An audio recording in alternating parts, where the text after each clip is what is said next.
Uptime Decide. The Uptime Decide dashboard provides an overview of status of the latest prescriptions. The user is able to configure the asset types and the assets under examination.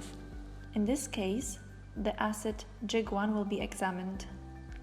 For the JIG1, two potential failure modes are indicated by the user: continuous stress threshold exceeded and maximum impact severity exceeded, as well as 4 candidate proactive actions: manual observation, defect management, replacement, and re-welding. At runtime, the Uptime Decide component receives predictions about forthcoming failures and generates prescriptions.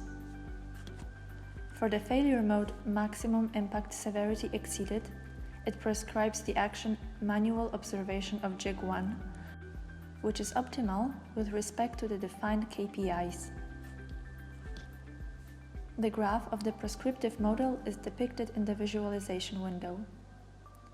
The 4 candidate actions are represented as nodes, with the optimality represented as the transition probability of the corresponding path.